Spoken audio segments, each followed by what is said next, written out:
नमस्कार दोस्तों। तुम बदल जाओ। हालात ने उसे चोरी करना सिखा दिया, लेकिन धवल के प्यार ने निशा को उस दलदल से निकाला। निशा बेटा, तुम तैयार नहीं हुई, गेस्ट आने ही वाले हैं। मौसी की आवाज पर निशा ने हल्के से ब्लैंकेट सरकाया और हिंदी आवाज से पूछा, आपके गेस्ट है मौसी, मैं क्या ही करूंगी आकर, नींद आ रही है। ऐसे वैसे गेस्ट नहीं है, धवल साइंदल खुद आ रहे हैं, वह भी अकेले, समझ रही हो ना। मौसी मुस्कुराई। धवल साइंदल ने होटल्स वाला धवल बिना एक झटके से उठ बैठी। हाँ जी बिल्कुल वही धवल, बड़ी मुश्किल से मैंने आज उसे यही रुकने को मनाया है। शुक्र है यहाँ उनका कोई 5 स्टार होटल या नाइट क्लब नहीं है। चलो शाबाश, जितनी अच्छी तरह से तैयार हो सकती हो जाओ। मौसी क्या आज मैं आपकी कोई साड़ी पहन सकती हूँ? ओहो, एथनिक वियर बिल्कुल, जो चाहे वो जलवरी भी अपनी मर्जी से, पर पहले फ्रेश हो लो। ताजा गुलाब की पंखुड़ियों पर गहरी ओस के बूंद की तरफ दिख रहा है तुम्हें एकदम। मौसी की बात पर उसके गुलाबी गाल लाल हो गए। उसने जाते ही निशा ने राहत की सांस ली। उसके दिमाग में तेजी से प्लान बन रहा, धवल तो बहुत अमीर है, अगर मुझे उसके करीब जाने को मिल जाए तो उसके फोन का एक्सेस ले सकती हूँ। करोड़पति अजबपति आसमी है, 10-20 लाख की हेराफेरी उसके लिए क्या ही अहमियत रखती होगी। 3-4 महीने आराम से कटेंगे, फिर उसका सामान तो होगा ही, सब कुछ कीमती और ब्रांडेड। विशा का दिल मिलियों उछलने लगा। विशा कोई मामूली लड़की नहीं थी। उसके पापा अनिरुद्ध मित्तल लंदन के सेटल जाने माने बिजनेसमैन थे, लेकिन अपने पार्टनर पर अंधा भरोसा उनकी धोखाधड़ी, कुछ गलत इन्वेस्टमेंट और नेताओं से पंगे के चलते वे बिल्कुल बर्बाद हो चुके थे। सारी प्रॉपर्टी, बिजनेस, यहाँ तक कि घर भी हाथ से जा चुका था। बिजनेस के लगातार टेंशन, पुलिस के अरेस्ट का और सब कुछ खो लेने का डर इसकी अंग्रेज माँ बर्दाश्त नहीं कर पाई। लगातार स्ट्रेस, टेंशन, बिगड़ती दिमागी हालत के बाद वे 2 साल में ही दुनिया से विदा हो गई। लेकिन यह बात तब की थी जब मिशा 12 साल की थी। इस बात को तो 12 साल गुजर चुके, अब वह 24 की हो चुकी है, लेकिन हालात ने उसे शार्प माइंड को और तेज कर दिया। मैं जब प्रॉपर्टी खर्च कर रहा था, तभी वह फ्रॉक में अपनी मम्मी की सारी कीमती ज्वेलरी समेट लाई। छोटी बच्ची पर किसी ने ज्यादा ध्यान नहीं दिया। वह थी इतनी प्यारी, मासूम और खूबसूरत। उसके नीली आंखों, सुनहरे बाल और गुलाबी रंगत सबको मोह लेती थी। उसके बाद उसके पिता ने लड़के जुड़के का हौसला नहीं बचा था। गहने बेचकर वे इंडिया आ गई और एक जुग्गी के करीब रिश्ते से किराए के मकान में रहने लगी। विशा समझ चुकी थी कि पिता से कोई उम्मीद रखना बेकार है, उसे अपने दम पर ही जीना सीखना होगा।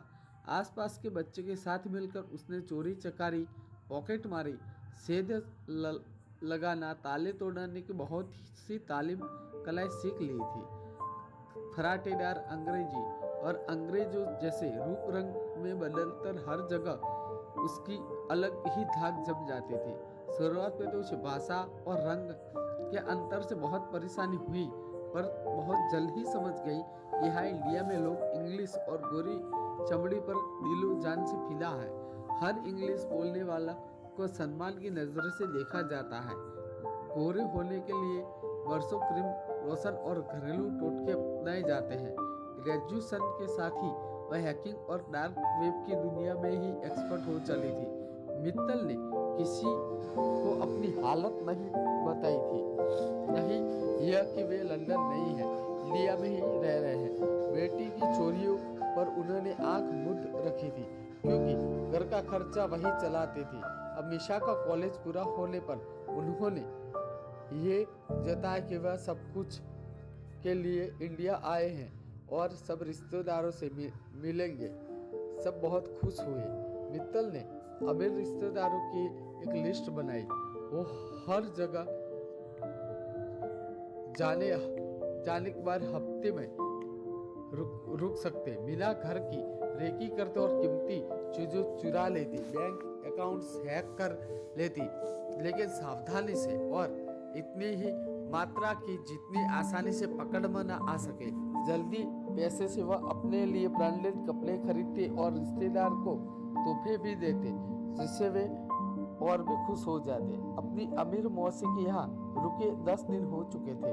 उससे ज्यादा रुकने पर शक हो सकता था और कीमत में उसकी झोली इन दो मौके एक साथ आ गए थे। वह अपनी मौसी की एक ब्रांड डोर और गहने साइन से टटोल सकती थी और इतना अमीर गेस्ट घर में रुकने वाला था। गोल्डन वर्क वाली मसरूम साड़ी में गोल्ड की पतली सी चैन और स्टड डाले अपनी चांदी सी रंगत एकदम दमक रही थी। सीढ़ियां उतरने से एकदम उसका पैर फिसला, लेकिन गिरने से पहले ही किसी ने उसे थाम लिया। टॉल डार्क हैंडसम धवल की बॉडी किसी नर्म नाजुक अमीर जाली या प्रोटीन पाउडर और स्टेरॉइड्स वाली नहीं, किसी डिफेंडेंस और वेल ट्रेंड फौजी की तरह थी। चपल चुस्त मजबूत एथलेटिक, दोनों सबसे बेखबर एक दूसरे को देखते ही रह गए थे। फिर होश दुरुस्त होने पर मिशा ने माफ़ी मांगते हुए धवल का काट दुरुस्त किया और वॉशरूम चली आई। उसके हाथ में धवल का वॉलेट था। अरे बाप रे, इतने सारे नोट एक्सप्रेस के जमाने में इसमें 4-5 गायब हो गए तो क्या ही पता चलेगा। फिर फोन निकालकर उसने कार्ड स्कैन कर लिया। ठीक है, अब इस वॉलेट को वही पर्स पर साइड में गिरा दूंगी ताकि लगे कि हमारे टक्कर से गिर गया होगा। लंच टाइम में बातें होने लगी। मौसी ने दोनों के लिए एक दूसरे दिलचस्पी भाभी ली। निशा बेटा, क्यों ना तुम धवल को फार्म की विजिट कराओ, हमारे स्ट्रॉबेरीज की क्वालिटी एकदम बेस्ट है। जी मौसी, जरूर, निशा ने झुकी नजरों से कहा।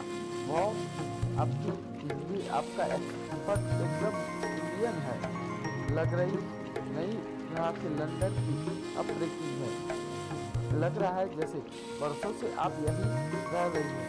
धवल के कहने पर मीना ने मुस्कुरा और शुक्रिया कहा। आगे क्या ही कहें। जब सब बातें रुकी तो मीना चुपके से धवल के कमरे में आ गई और उसका सामान चेक करने लगी। गोल्ड के कपलिंग और पेन उसके फौरन टी शर्ट के अंदर की पॉकेट में डाल दी। फिर सब जैसा ही रखकर अपने कमरे में चली आई। फार्म से वापस आकर वो वॉल रोड पर टहल रहे थे। धवल ने उसे बहुत से सवाल किए। उसका जवाब बहुत सावधानी से जवाब दिया।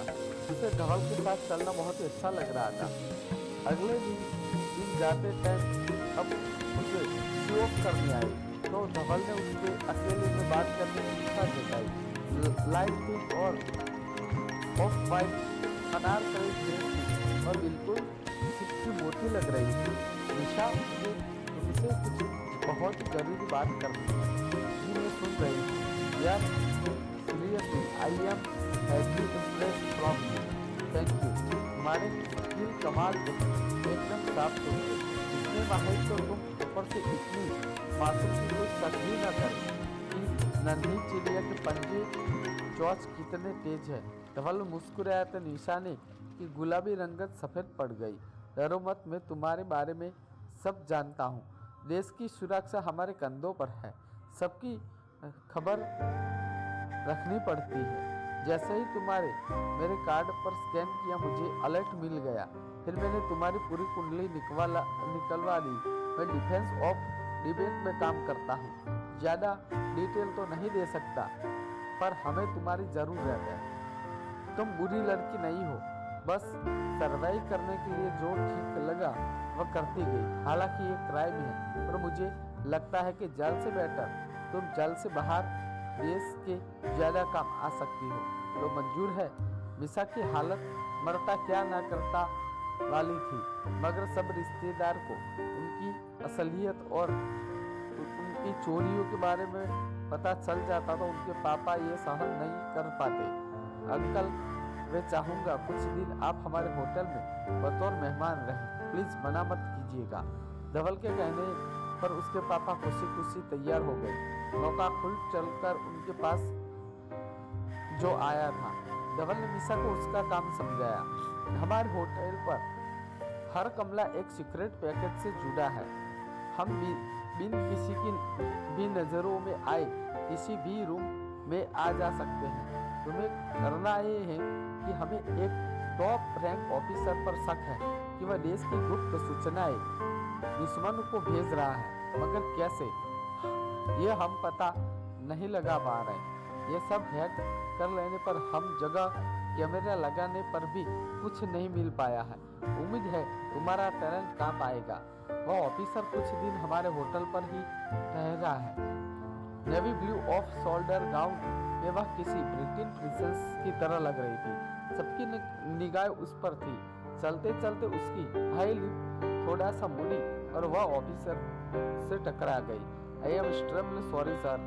No problem, I am glad you are okay. Officer ने ऐसे सिर से पैर तक निहारा, फिर वह ऐसे ही आई जैसे ही आगे बढ़ गई। सुई धागा, भला अपनी जेब से कोई सुई धागा लेकर क्यों घूमेगा? ऑफिसर की पॉकेट से उसने हाथ जो लगा वह चौंक गई। फिर उसने ऑफिसर के साथ आए हेलो जारी रखा, साथ ही उस पर नजर बनाए रखी। तीसरे दिन वह धवल के सामने थी। अब तक आप लोग जो कुछ इसलिए नहीं मिला क्योंकि हैक करने के लिए कुछ था ही नहीं। वह ऑफिसर पुरानी टेक्निक का इस्तेमाल कर रहा था।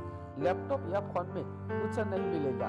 वह सारी इंफॉर्मेशन एक कपड़े पर नोट करके अपने कोट के अंदर के हिस्से में रखता है, फिर उसे हिस्से को सिला देता है। जिसे इंफॉर्मेशन देनी होती है वह भी कोट पहनना होता है। फिर दोनों अपने कोट अदला बदली कर देते हैं मौका देखकर। You are brilliant.